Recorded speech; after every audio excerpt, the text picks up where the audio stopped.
Yeah, day 30 of Poopnado Petrification. Second to last day before I end it all with Poopnado Petrification. Today's game is called Dagon. Since it's the second to last day, I just want to chill, so I'm gonna play this walking simulator. Apparently, a walking simulator. So if you know anything about Dagon, it's from H.P. Lovecraft's tales, along the same veins of Cthulhu, Innsmouth, all that. But today, I'll only be playing Dagon. I don't know how long it is, but let's start. For that, check everything's okay. Yes, seems it's okay. Alright, let's start. Dagon is a faithful interactive adaptation of H.P. Lovecraft's work focused on story and atmosphere. You will not find difficult choices, action sequences, or inventory management here, and movement is limited to progressing through locations along with the plot. Cool. I am writing this under an appreciable mental strain, since by tonight I shall be no more.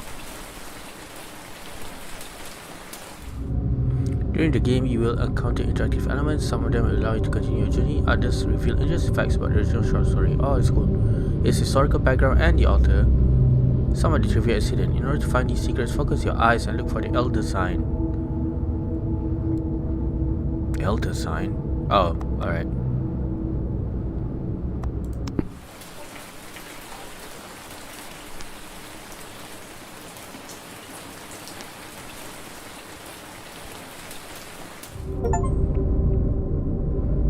Lovecraft's letters. As to letters, my case is peculiar. I write such things exactly as easily and as rapidly as I would utter the same topics in conversation.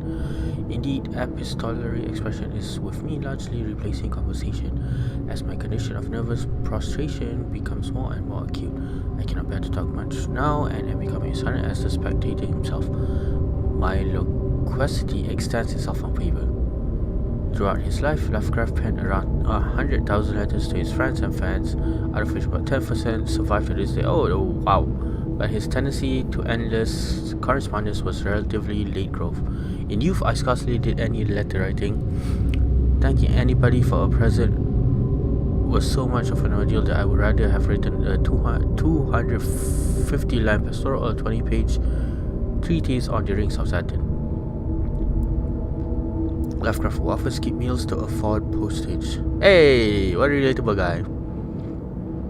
Collections of his correspondence have been published in various books, and selected letters can be found online. Some readers consider them his most important legacy. You can read the discovered trivia immediately or go back to the meter in the main menu. Turn off displaying trivia. If you find that the feature is distracting from the story, this can be changed in different options. Alright.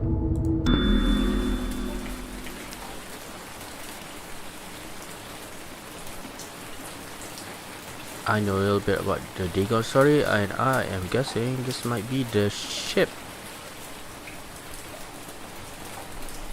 of the sailor who survived.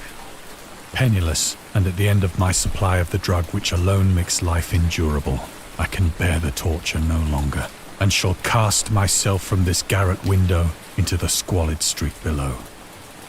Damn. Do not think from my slavery to morphine that I am a weakling or a degenerate.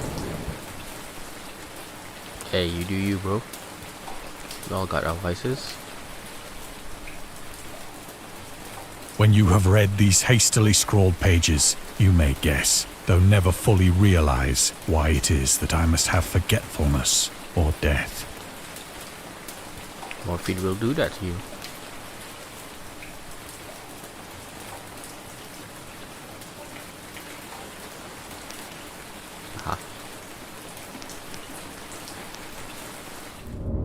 Morphine entered into use in the 19th century and was routinely administered to treat severe pain during the American Civil War in 1861 to 1865 and World War I, 1914 to 1918. It was also sold without restrictions until 1940. God damn.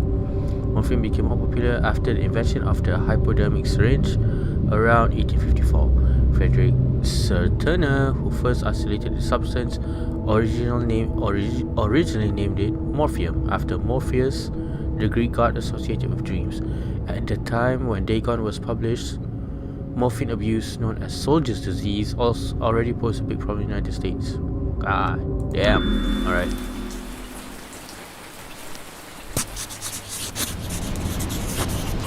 It was in one of the most open and least frequented parts of the broad Pacific that the packet of which I was supercargo fell a victim to the German sea raider.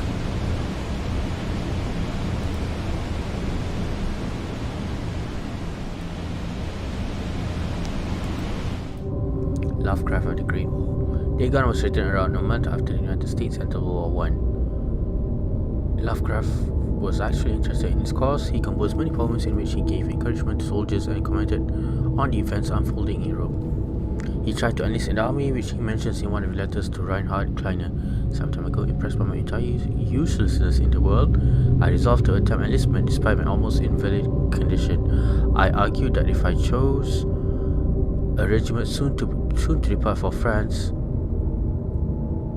my sheer nervous force, which is not inconsiderable, might sustain me till a bullet or piece of shrapnel could more conclusively and effectively dispose of me.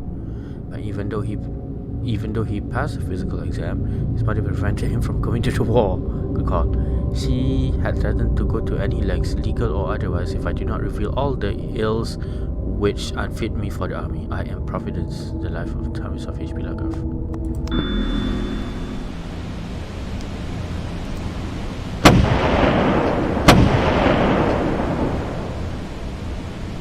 The Great War was then at its very beginning, and the ocean forces of the Hun had not completely sunk to their later degradation. The Hun? In World War One? So that our vessel was made a legitimate prize, whilst we of her crew were treated with all the fairness and consideration due us as naval prisoners.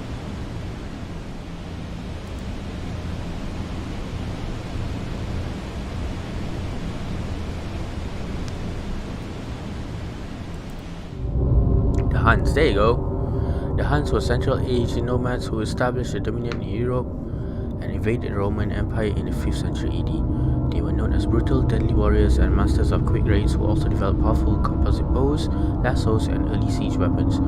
During World War I, the British used the word Hun as synonym for Germans. In order to emphasize their brutality. However, the term originated when the German Emperor Wilhelm II gave a speech to his troops on 27 July 1900 before they embarked to China. Should you encounter the enemy, he will be defeated. No quarter will be given. Prisoners will not be taken. Whoever falls into your hands is forfeited. Just as 1,000 years ago, the Huns under their king Attila made a name for themselves, one that even today makes them seem mighty in history and legend, may the name German be affirmed by you in such a way in China that no Chinese will ever again dare to look cross-eyed at a German. Hardcore, the refusal to take prisoners was a clear breach of the laws and customs of war adopted during the First Hague Convention of 1899.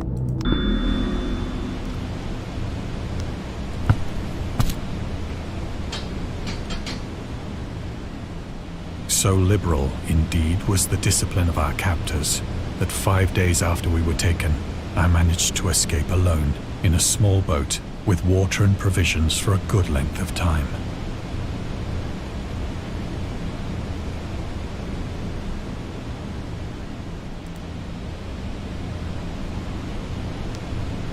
Progress the story. What can I find? Maybe the stars. No. Right. When I finally found myself adrift and free, I had but little idea of my surroundings. Never a competent navigator, I could only guess vaguely by the sun and stars that I was somewhat south of the equator. Of the longitude, I knew nothing, and no island or coastline was in sight.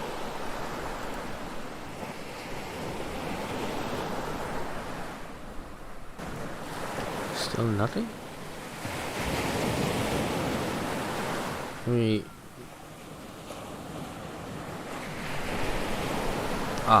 Wait, that progresses, sorry.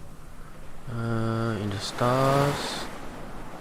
Something about the constellations. Anything? I guess not. Let's go. The weather kept fair, and for uncounted days I drifted aimlessly beneath the scorching sun, waiting either for some passing ship or to be cast on the shores of some habitable land. Continues the story.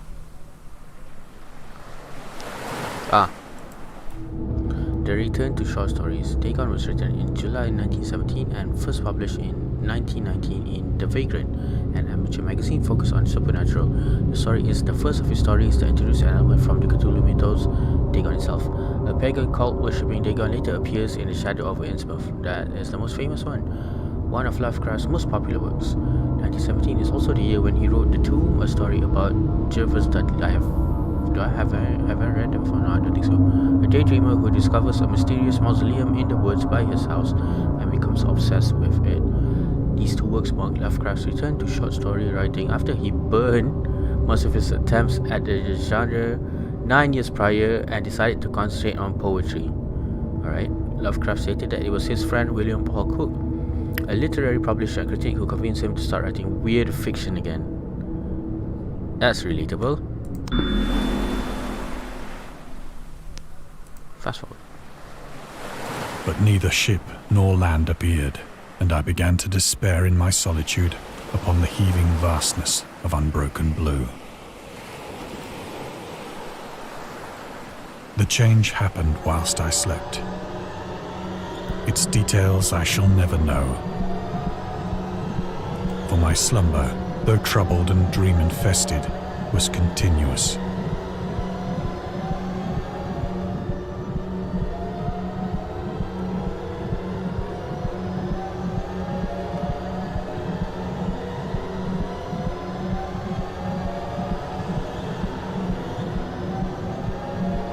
If I do that, check the messages.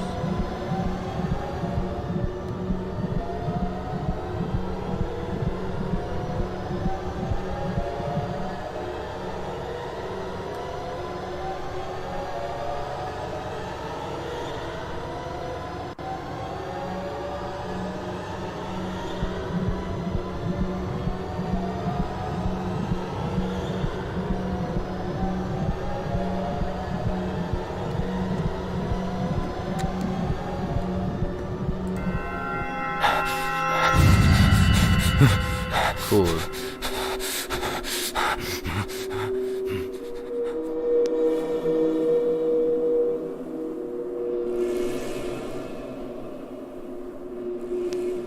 When at last I awoke, it was to discover myself half sucked into a slimy expanse of hellish black mire, which extended about me in monotonous undulations as far as I could see,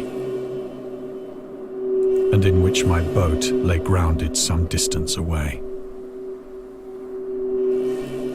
Though one might well imagine that my first sensation would be of wonder at so prodigious and unexpected a transformation of scenery, I was in reality more horrified than astonished. For there was in the air and in the rotting soil a sinister quality which chilled me to the very core.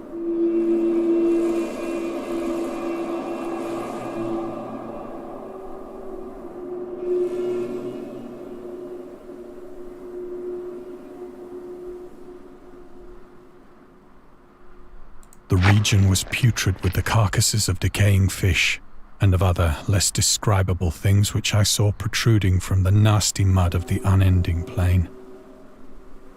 Ugh. Ugh. Perhaps I should not hope to convey in mere words the unutterable hideousness that can dwell in absolute silence and barren immensity. There was nothing within hearing and nothing in sight save a vast reach of black slime. Yet the very completeness of the stillness and the homogeneity of the landscape oppressed me with a nauseating fear.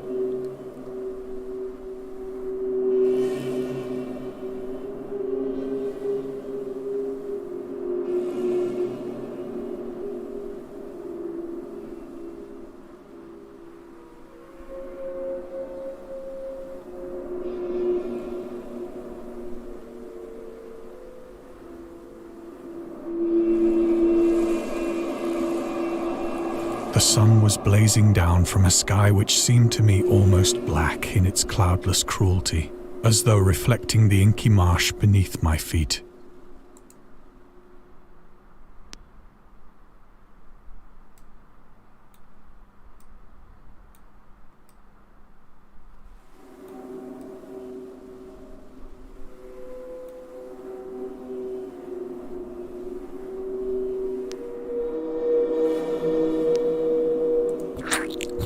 Oh my god, it was sounds. As I crawled into the stranded boat, I realized that only one theory could explain my position. It's the freaking morphine, bro. Through some unprecedented volcanic upheaval, a portion of the ocean floor must have been thrown to the surface, exposing regions for which innumerable millions of years had lain hidden under unfathomable watery depths. That was the first thought that came to your head? My first thought would be, I should drop the morphine. So great was the extent of the new land which had risen beneath me that I could not detect the faintest noise of the surging ocean, straining my ears as I might.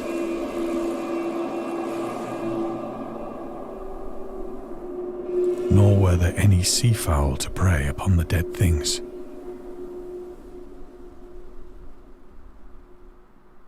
Seafowl. I'm guessing seagulls?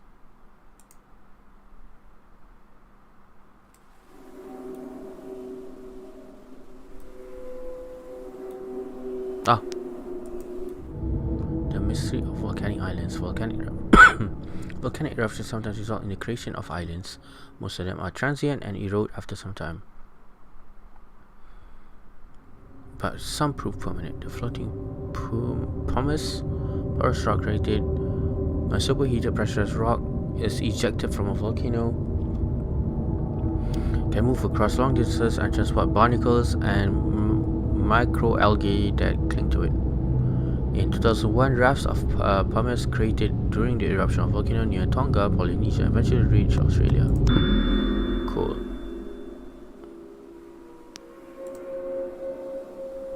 For several hours I sat thinking or brooding in the boat, which lay upon its side and afforded a slight shade as the sun moved across the heavens. As the day progressed, the ground lost some of its stickiness and seemed likely to dry sufficiently for traveling purposes in a short time. That night I slept but little, and the next day I made for myself a pack containing food and water, preparatory to an overland journey in search of the vanished sea and possible rescue.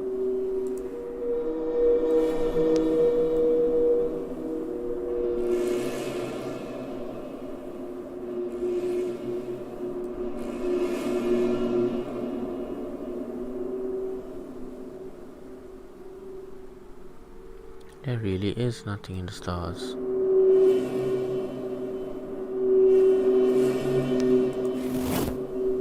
On the third morning, I found the soil dry enough to walk upon with ease. The odor of the fish was maddening, but I was too much concerned with graver things to mind so slight an evil, and set out boldly for an unknown goal.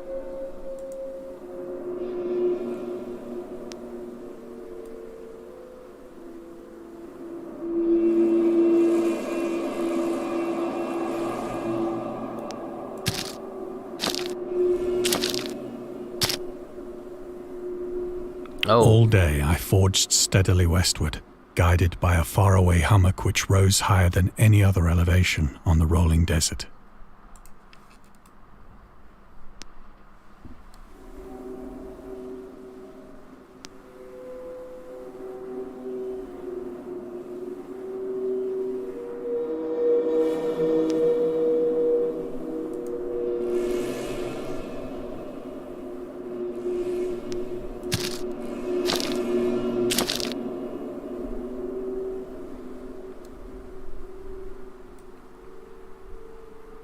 Death Stranding. I'm starting to see stuff that Death Stranding took from Dagon, like beach whales, black tar.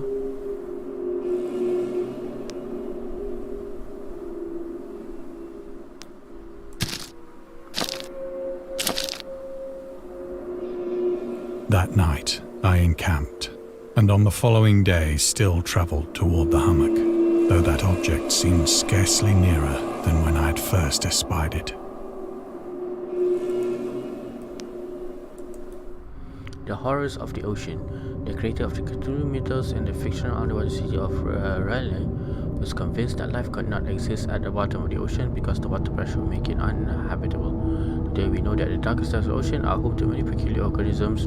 The deepest dwelling fish we have discovered so far, the marine snailfish, can live about 8,000 meters, more than 2,600 feet, below the ocean surface. In never-ending darkness and at hellishly crushing pressures, hundreds of times stronger than those found at sea level.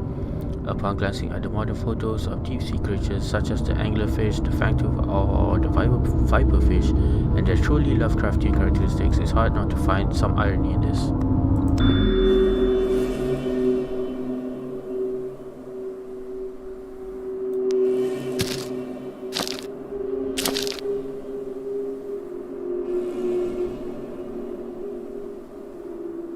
By the fourth evening, I attained the base of the mound, which turned out to be much higher than it had appeared from a distance.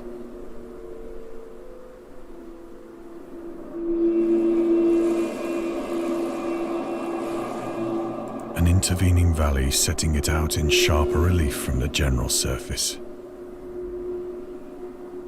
Too weary to ascend, I slept in the shadow of the hill.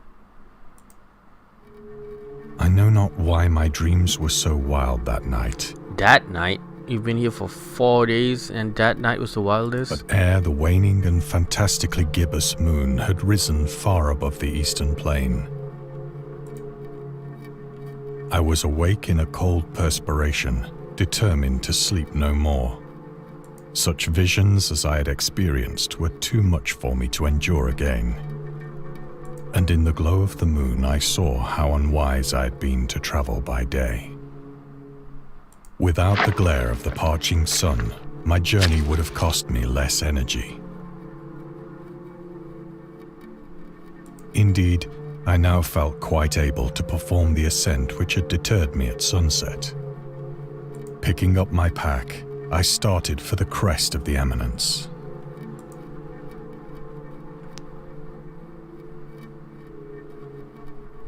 How did you survive weeks at the ocean and here with the amount of food you have?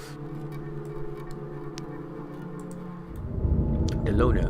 Contrary to popular opinion, Lovecraft was not an ever-frowning, eccentric Grand Prix loner. He considered himself to be a person who appreciated humor.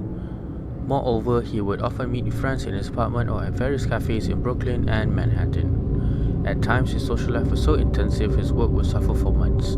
There was a point where when he finally decided he needed to put an end to daily meetings and loitering in New York cafeterias, and resorted to hiding at home and reading with the main room light turned off, pretending he wasn't there whenever a friend knocked on his door. Also relatable. He also had another method of deterring his guests, which involved greeting them in a bathrobe with an unmade bed visible in the background and piles of people scattered across the floor. He's just like me, for real, for real. I have said that the unbroken monotony of the rolling plain was a source of vague horror to me. But I think my horror was greater when I gained the summit of the mound and looked down the other side into an immeasurable pit or canyon, whose black recesses the moon had not yet soared high enough to illumine. I felt myself on the edge of the world, peering over the rim into a fathomless chaos of eternal night. Oh my God. Through my terror ran curious reminiscences of Paradise Lost, and of Satan's hideous climb through the unfashioned realms of darkness. As the moon climbed higher in the sky, I began to see that the slopes of the valley were not quite so perpendicular as I had imagined.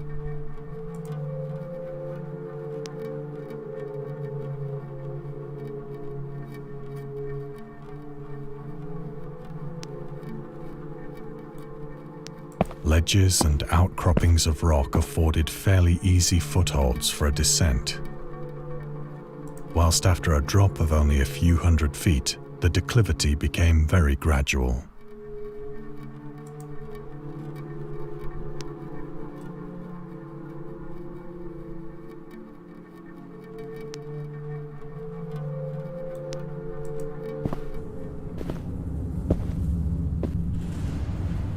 Urged on by an impulse which I cannot definitely analyze, I scrambled with difficulty down the rocks and stood on the gentler slope beneath, gazing into the Stygian deeps, where no light had yet penetrated. All at once, my attention was captured by a vast and singular object on the opposite slope, which rose steeply about 100 yards ahead of me.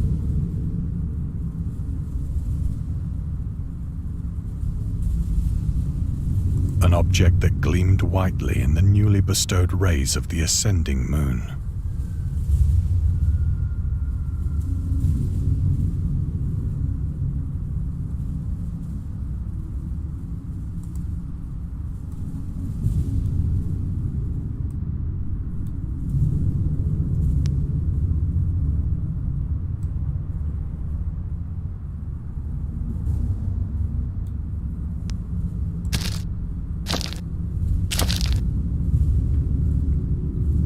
That it was merely a gigantic piece of stone, I soon assured myself.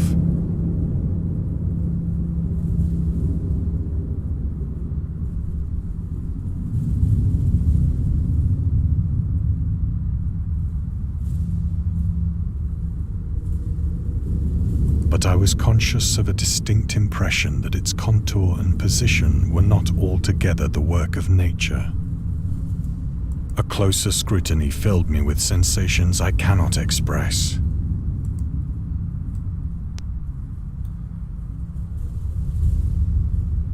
You know about the random piece of square cuboid thing that appeared in the middle of a lot of places last year?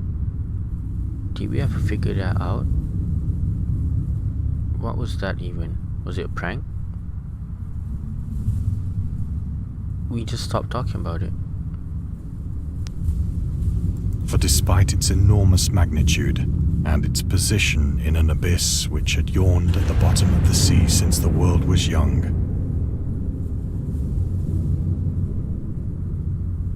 I perceived beyond a doubt that the strange object was a well-shaped monolith, whose massive bulk had known the workmanship and perhaps the worship of living and thinking creatures. Dazed and frightened, yet not without a certain thrill of the scientist's or archaeologist's delight, I examined my surroundings more closely.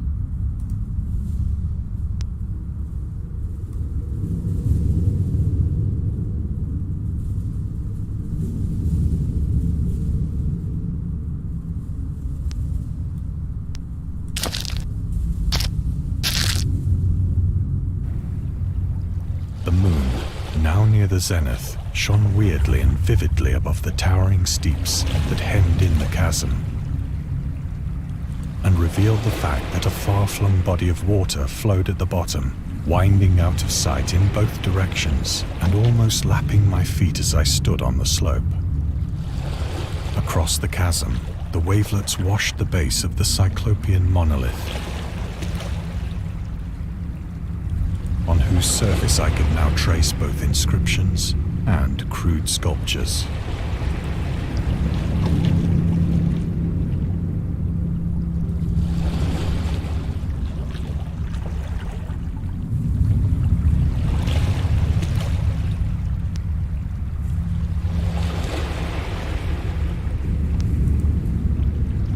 The writing was in a system of hieroglyphics unknown to me, and unlike anything I'd ever seen in books, consisting for the most part of conventionalized aquatic symbols such as fishes, eels, octopi, crustaceans, mollusks, whales, and the like.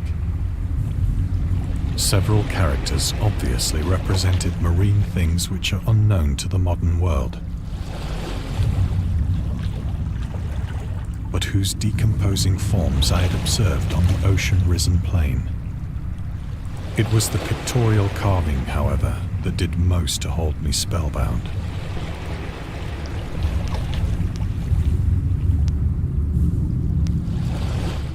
Storytelling methods. Dagon contains many themes and storytelling methods that Lovecraft developed in his later works, such as telling the story through carvings, at the Mountains of Madness, the Nameless City, journals and characters' notes, the Shadow Out of Time, the Haunter of the Dark Islands emerging from the ocean, Call of Cthulhu, or fictional beings and deities based on real events and mythologies. Migo in the Whispering in Darkness, and the Whisperer in the Darkness is also considered the origin of the popular Cthulhu mythos. Some of Lovecraft's other stories also conclude in a manner similar to Dagon. Let's skip the details in order not to spoil the ending. And that's why Amnesia reminds me so much of Lovecraft. Plainly visible across the intervening water on account of their enormous size were an array of bas-reliefs whose subjects would have excited the envy of a Doré.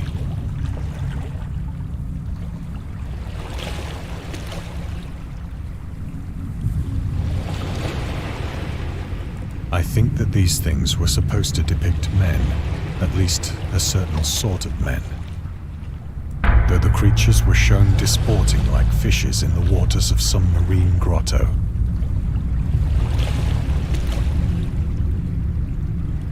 Or paying homage at some monolithic shrine, which appeared to be under the waves as well.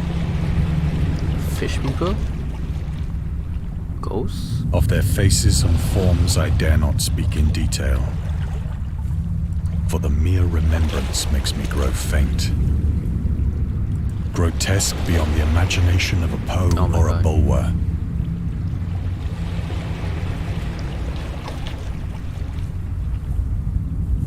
They were damnably human in general outline, despite webbed hands and feet, shockingly wide and flabby lips, glassy, bulging eyes, and other features less pleasant to recall. Curiously enough, they seem to have been chiseled badly out of proportion with their scenic background. For one of the creatures was shown in the act of killing a whale, represented as but little larger than himself. I remarked, as I say, their grotesqueness and strange size.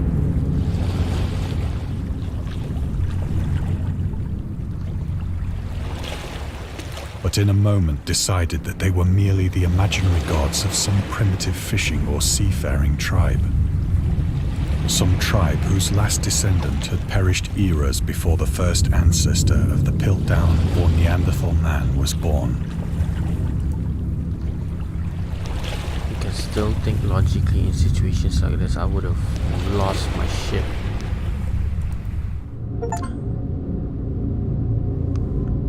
The Piltdown man. Lovecraft would often use the latest scientific discoveries as inspiration for his works. He would even update his stories at the last moment in order to make sure they reflected the latest breakthroughs. Unfortunately, this method was not without its flaws. After Lovecraft's death, the Piltdown man discovery mentioned in Dagon turned out to be a paleoanthropological fraud.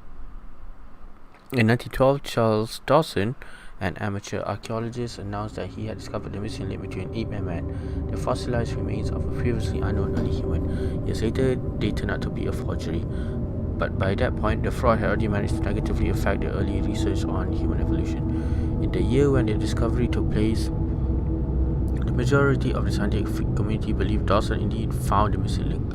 In 1953, Time magazine published evidence proving that Dawson was a conman. It turned out that the fossils of previously unknown early human consisted of human skull, the jaw of an orangutan, and chimpanzee teeth. Bro. Set back science by like 100 years for scam. Awestruck at this unexpected glimpse into a past beyond the conception of the most daring anthropologist, I stood musing whilst the moon cast queer reflections on the silent channel before me. Then, suddenly, I saw it. Or what? With only a slight churning to mark its rise to the surface, the thing slid into view above the dark waters.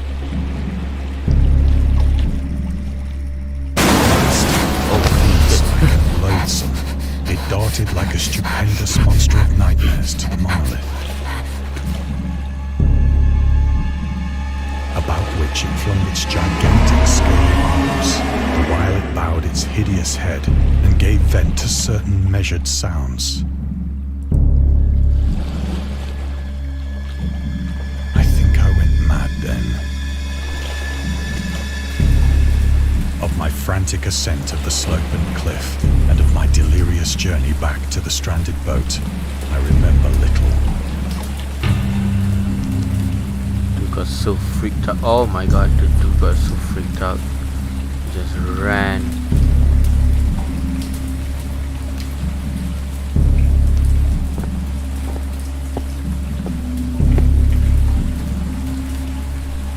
I believe I sang a great deal and laughed oddly when I was unable to sing. Oh shit.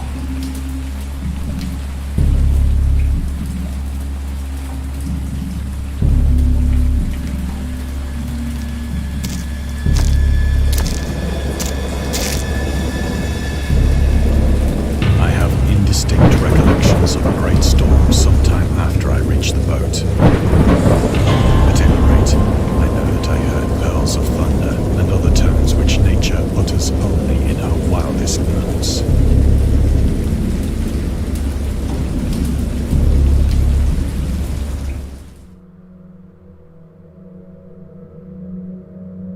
When I came out of the shadows, I was in a San Francisco hospital, brought thither by the captain of the American ship which had picked up my boat in mid-ocean. In my delirium, I had said much, but found that my words had been given scant attention. Of any land upheaval in the Pacific, my rescuers knew nothing.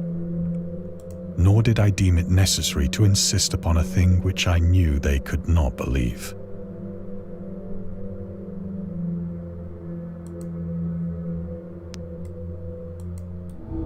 Journalist Lovecraft was a prominent figure in the world of amateur journalism. In 1915, he started publishing his own journal called The Conservative, which included political and social commentary, poetry, short stories, and literary criticism written by him and other authors. Howard was a skilled wordsmith, but he also took criticisms to heart, which resulted in a decision to step away from writing poetry and concentrate on weird fiction again for the first time since his teenage years.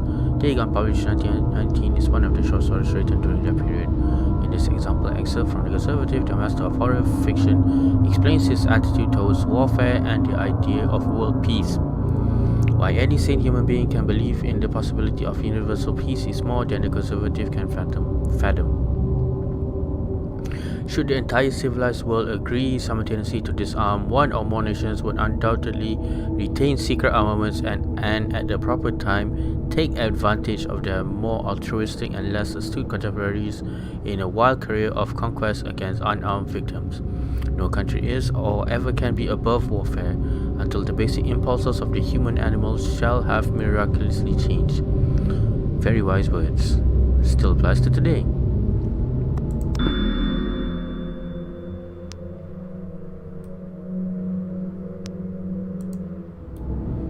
Defiance of Dagon. In 1921, Lovecraft released a series of 3 essays, The Defense Reopens, The Defense Remains Open, and Final Words, later published as a collection titled In Defense of Dagon, in which he rebuked a serious criticism directed at his works.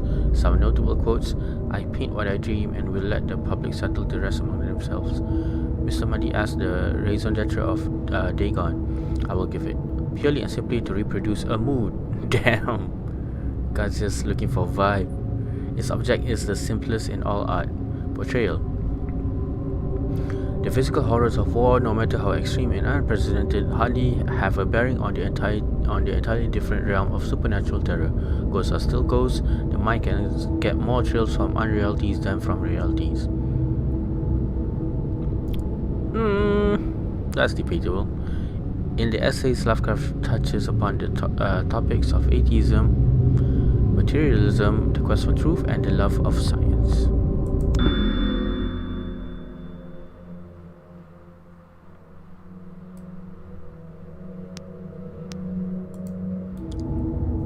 The atheist. Lovecraft considered himself an atheist, of course he does, an absolute materialist, which he attributed partly to his early childhood interest in astronomy and science in general. In his own words, "I am indeed an absolute materialist so far as actual belief goes, with not a shred of credence in any form of supernaturalism. Religion, spiritualism, transcendentalism,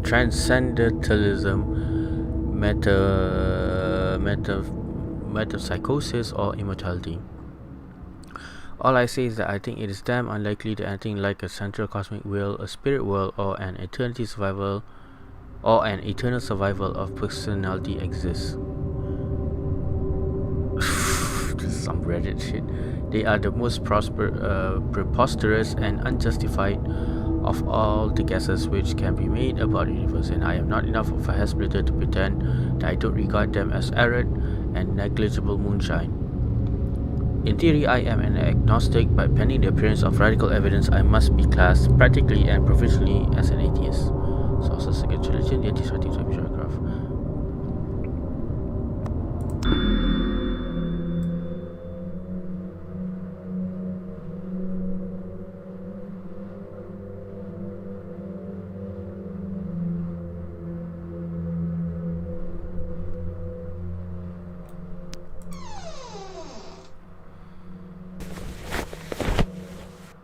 Once I sought out a celebrated ethnologist and amused him with peculiar questions regarding the ancient Philistine legend of Dagon, the fish god.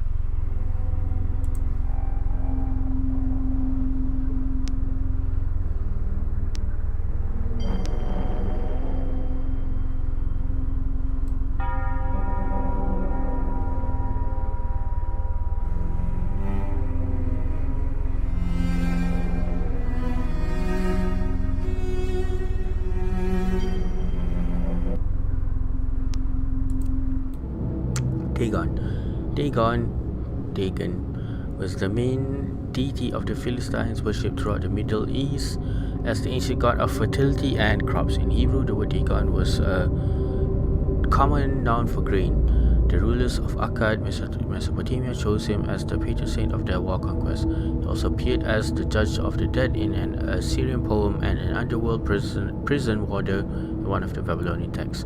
He is often mistakenly taken for a fish god due to the wrong interpretation of his name, as in Hebrew the word dag means fish. In H.P. Lovecraft's works, Dagon is an underwater deity ruling over the deep ones, a humanoid race with fish traits that reside in the oceans. He is worshipped by a secret cult called the Esoteric Order of Dagon.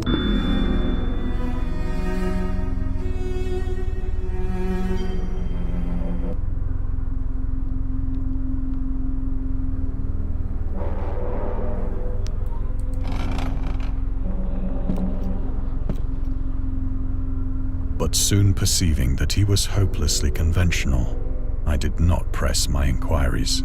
I see the Necronomicon down there.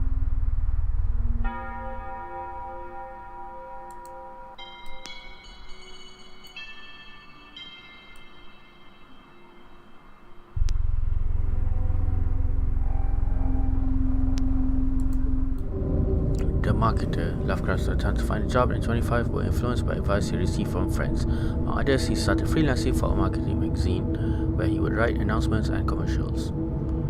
Feel free to judge his copywriting skills for yourself. From an ad for Curtis Woodward. Curtis Woodward embraces both the usual structure units and the cleverest contrivances of built-in or permanent furniture, such as bookcases, dressers, buffets, and cupboards.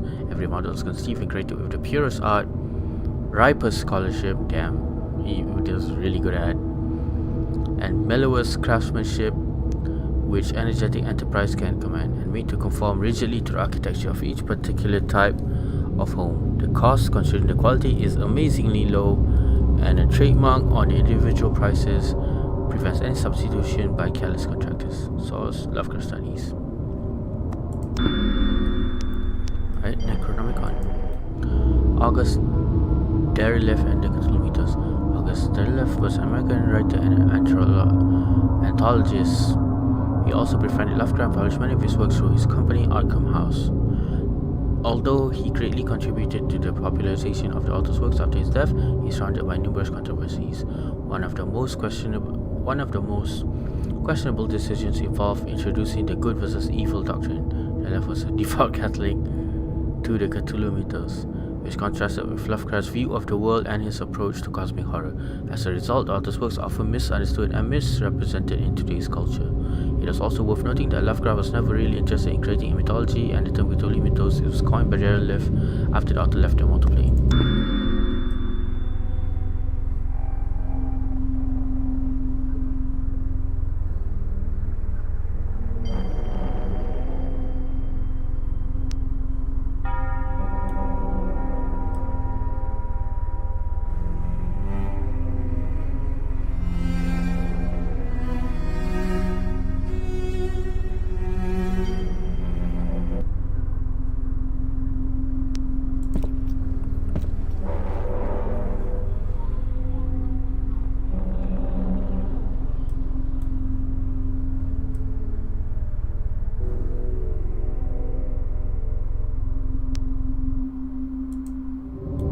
Scientist. These days, the word scientist is widely accepted term, but at the time Dagon was published, it was subject to a wide debate. After the author used it in the story, critics pointed out that the man of science was a more appropriate term to employ. He admitted in defense of Dagon that if Dagon were to be reprinted, he would indeed use the phrase they suggested. Scientist was coined as an analog to artist, to be used when referring to those studying different branches of science. Yet in the 19th and early 20th century, scientific researchers in Great Britain and the United States were of the opinion that man of science, resembling the term man of letters, was the only proper choice. Among other things, it was gender specific, indicating that science was endeavored to be pursued by only one sex. The term scientist became more accepted only after World War II, and man of science started fading into obscurity as an old-fashioned synonym.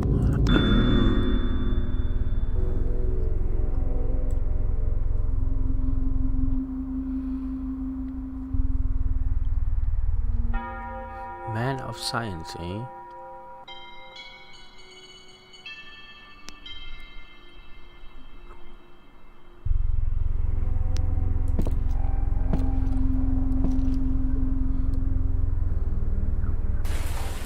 It is at night, especially when the moon is gibbous and waning, that I see the thing.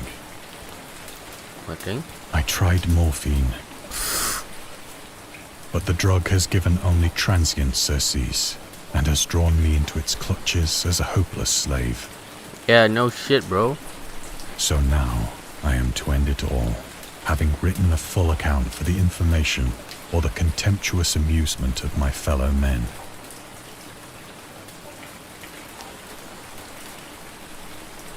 You're gonna overdose on morphine, that's the ending? Damn. Lovecraft on tobacco and alcohol. Lovecraft hated tobacco, even though he used to smoke when he was 12, in order to look and feel like an adult. In his correspondence with friend Reinhard Kleiner, he claims that he quit as soon as he started wearing long pants. He also had a very strong opinion about alcohol, as evidenced by his letter to Zilla Brown, dated 30 February 1928. As for the matter of drinking, I have never tasted intoxicating liquor and never intend to. Having a strong aesthetic disgust at anything which blunts or coarsens the delicate natural equipoise of the evolved human intellect and imagination. Drinking excited my personal repugnance, and so I don't drink. Let the herd do what they will. I am rather in favor of prohibition. Oh my god. The prohibition of any one antisocial force as well as any other. I did not know that.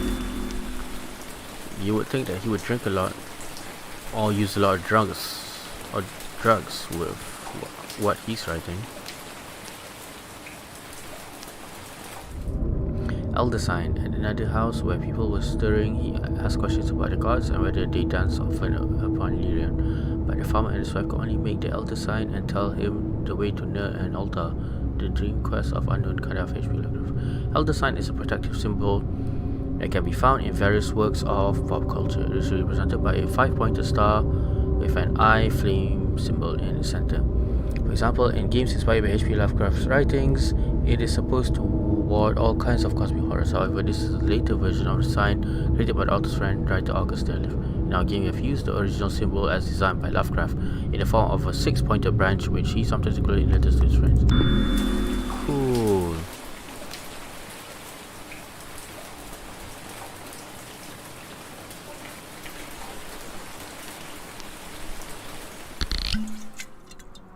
Often, I ask myself if it could not all have been a pure phantasm. A mere freak of fever as I lay sun-stricken and raving in the open boat after my escape from the German man-of-war. This I ask myself, but ever does there come before me a hideously vivid vision in reply. I cannot think of the deep sea without shuddering at the nameless things that may at this very moment be crawling and floundering on its slimy bed, worshipping their ancient stone idols and carving their own detestable likenesses on submarine obelisks of water-soaked granite.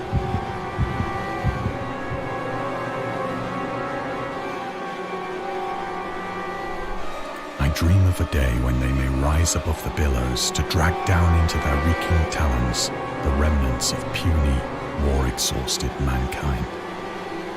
Of a day when the land shall sink and the dark ocean shall ascend amidst universal pandemonium.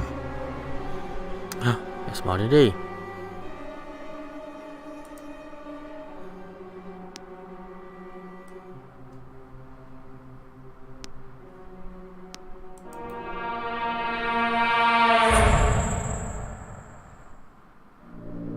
The end is near. I hear a noise at the door, as of some immense slippery body lumbering against it.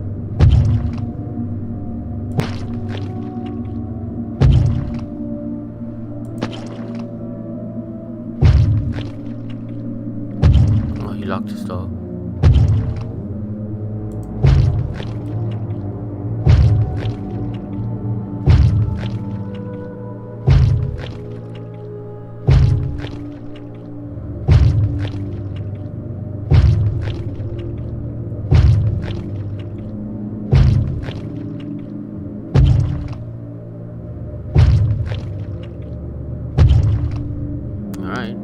It shall not find me.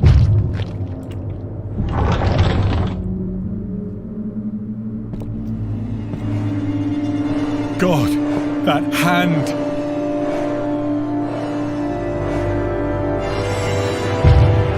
The window! The window! Wait, before I jump out the window.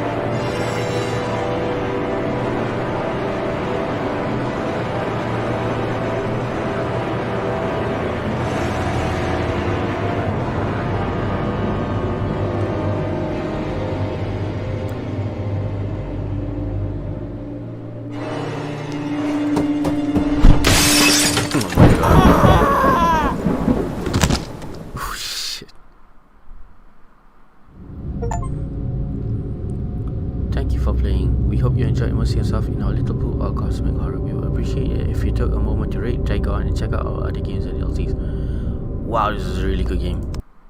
Even though it's just walking simulator, but it is very immersive. I would buy the DLCs actually. That was fun. And it's almost been an hour. One day before Halloween. I think it'll just be loading. Anyway, ending the stream for today. Tomorrow will be the last Poopnado of Petrification, and then I'll be back to.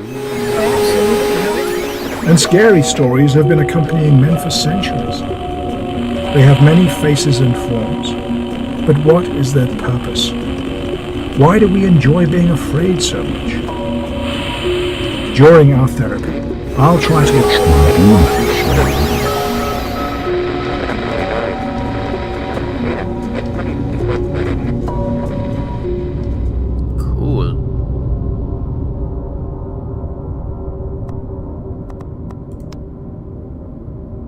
I missed one.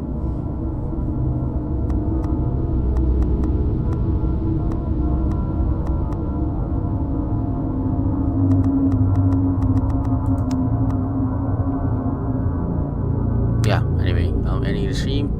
Tomorrow is the last stream for Petrification. Still haven't decided what I want to play. We'll see.